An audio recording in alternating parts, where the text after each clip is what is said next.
You know, it becomes a rare occurrence when the title of a book is essentially what the book represents in its fullest form. Okay?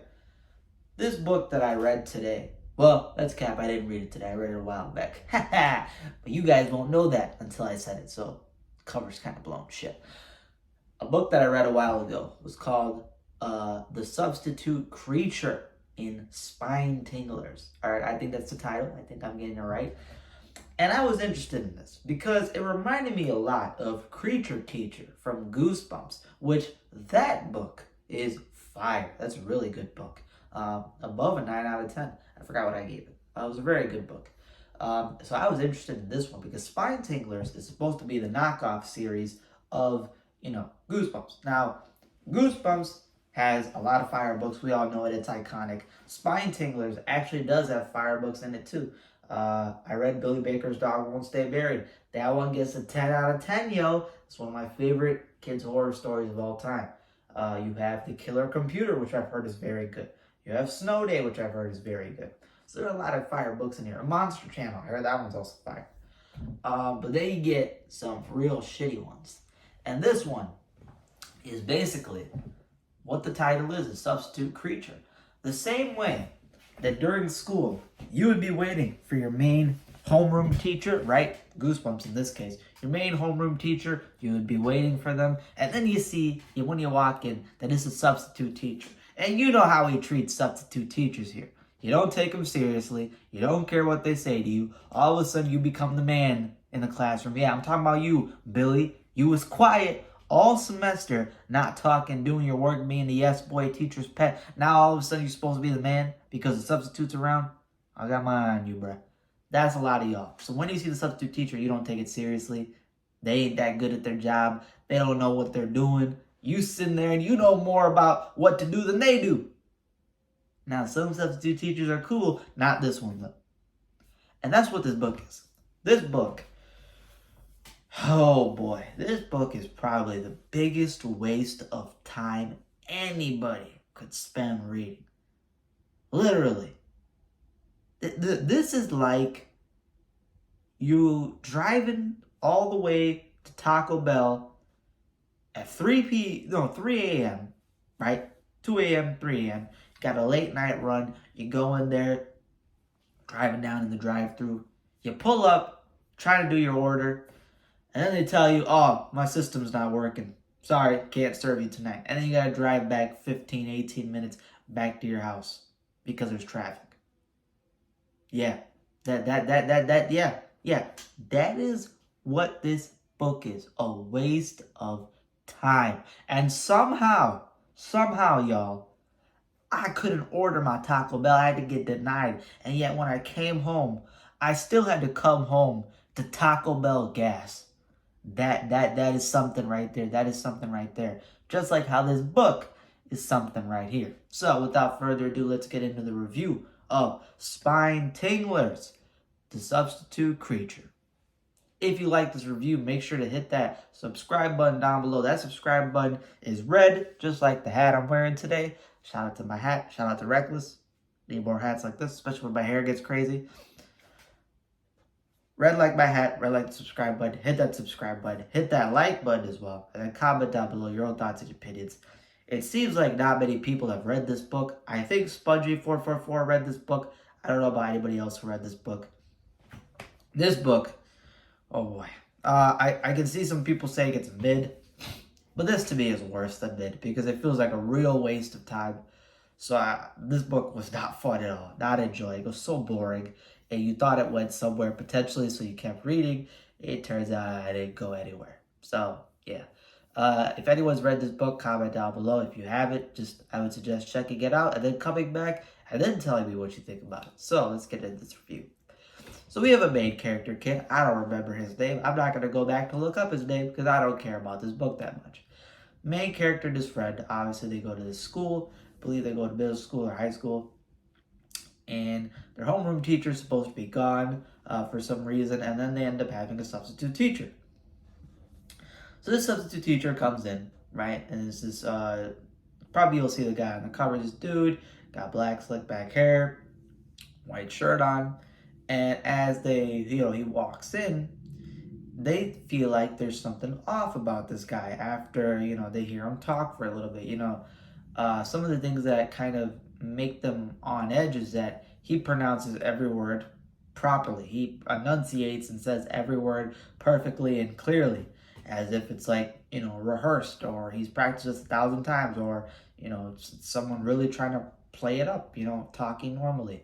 Pronounces every word properly, and his eyes are glassy. His eyes are like strange. There's something about him that doesn't look proper, even when you look at him.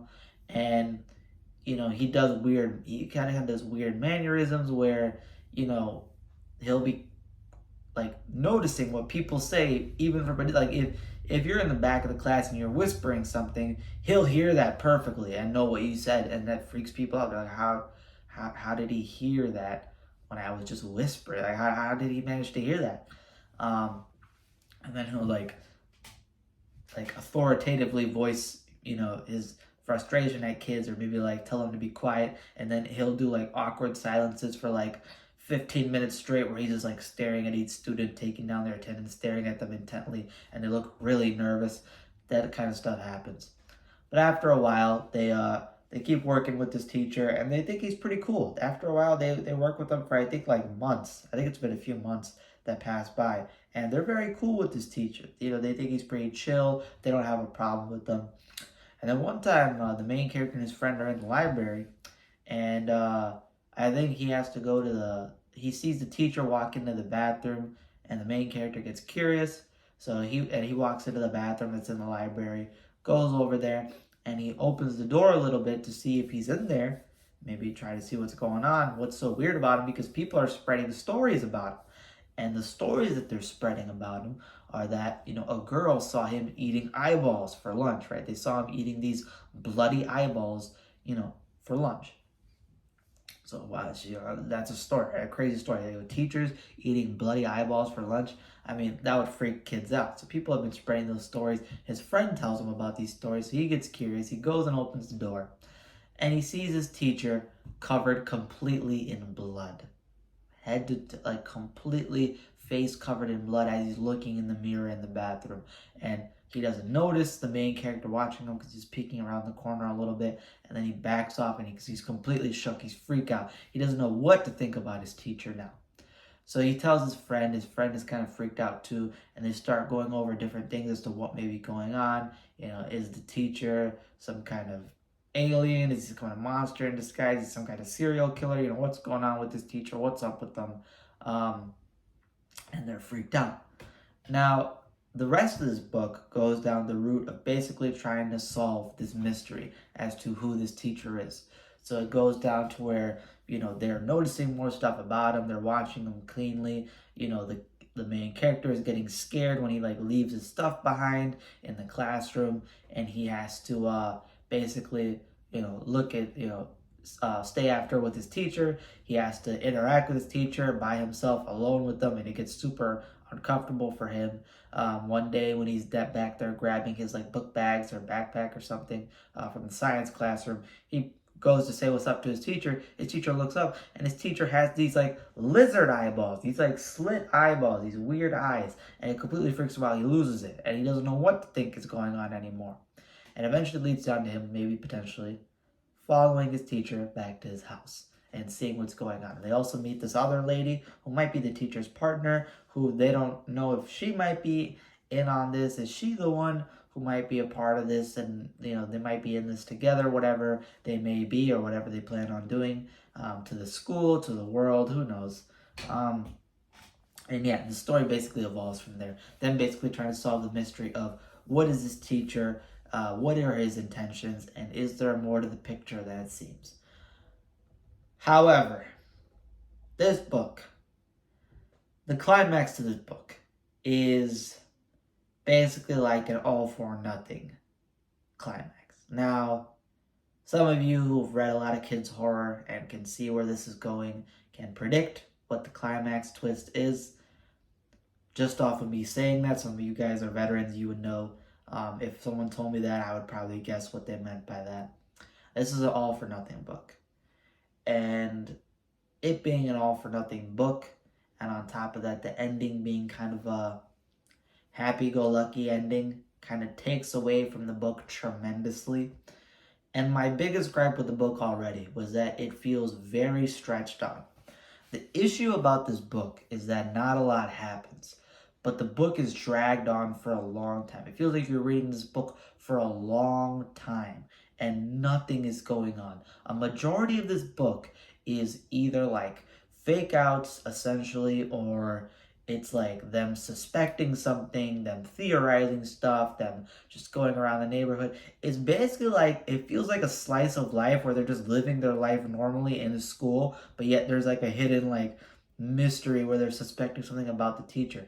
But it's not this intense mystery as to figure out what's going on. It's not like the Scooby-Doo, oh, zoink, Scoob, ruh-roh, Raggy, gotta figure out what's going on. No. It's like, they're just living their life normally, like as if I would live my life normally when I went to school. But then there's just like this little rumor around the school that causes some suspicion. And even when the crazy stuff happens, even when the weird stuff happens, it then transitions back to going through school normally and living life normally. So it's like, why can't it all be this like giant build-up mystery, right? Like, even if it was the same tremendous letdown that is the climax and ending, if you had it be an intense build-up towards a mystery, I would at least enjoy that majority of the book and then just hate the ending and climax, right? I would still give it a low score because of that, but the rest of it would be like fine, relatively. No, the rest of it is super boring, super slow, super dragged on, just really meandering. And then you get to the, climax and ending, which is just a giant slap, just a Mike Tyson, it's a Wing Chun Ip Man punches to the face that I just get knocked out. And I'm just like, you know what, forget this book. I would never reread this book in my life. And honestly, I wouldn't recommend you ever guys reread this book because it's so forgettable. It's so forgettable, so not worth just any time you put into it that I'm like, I wouldn't recommend it. So, what is my ultimate rating for this book? I'd give it a 4 out of 10. I would originally have given it a 5 out of 10, maybe 5.5 out of 10, or 6 out of 10 even, if it was a really good mystery and just the climax and ending stayed the same. However, because the book is so boring and so meandering and feels so dragged on the majority of it, I give it a 4 out of 10. All right, a very low score. I do not recommend this book. I don't know what this author was cooking. It is not a good book. This feels like some of the Are You Afraid of the Dark episodes, except unlike some of the Are You Afraid of the Dark episodes where it ends after like 20 minutes, you're reading this book and it feels like you've been reading it for a long time, right? Like I have to read pages for like hours, right? Like I have to read hours, but I had to read this book like in between my school, like my college days. So I felt like I was reading this for days. And when you're reading it, those hours feel like an eternity. You're like, oh my God, bro, how much longer? So therefore, it gets a 4 out of 10, a much lower score than what normally would come with these type of books. Similar to like, I don't want to say what this book is similar to it in terms of its twist and climax because, then you would probably really spoil it. But I would still say read this book. Only read this book if you are interested in reading like as much kids horror as you can, or if you like want to read all the Spinetinglers books, or if it's in your collection, you're like, I just want to read it one time. Just read it one time. If you enjoy it, all props to you. Let me know why you enjoyed it. I can't see it. Not even if you gave me lizard eyes, I can't see it. But yeah, only do it for those reasons. If you just pick and choose what the good ones you should read, I would not recommend this at all, y'all. So yeah, that's it for my review. I hope you guys enjoyed. Thank you for tuning in again. Subscribe button, red, hit that down below, free way to support, hit that like button, and then also comment down below your thoughts and opinions. Check out some of my other content in the corner, click my channel, see all the different content that I have. I'm going to have next up, Are You Afraid of the Dark, a review coming out for an episode next, and then I'm going to have a Haunting Hour episode review coming out. This is based on the poll I made you guys vote on. So yeah, thank you for tuning in. That's all I have for today, and deuces. Yo, man. Oh, deuces. This book is so forgettable, so boring that I even forgot to throw out my deuces. That's when you know it's bad, all right? That's when you know it's getting bad. Listen, man. The Taco Bell gas when I can't even get Taco Bell. Really? That's just God's punishment. And I'm missing the pause, but you know what? Forget this.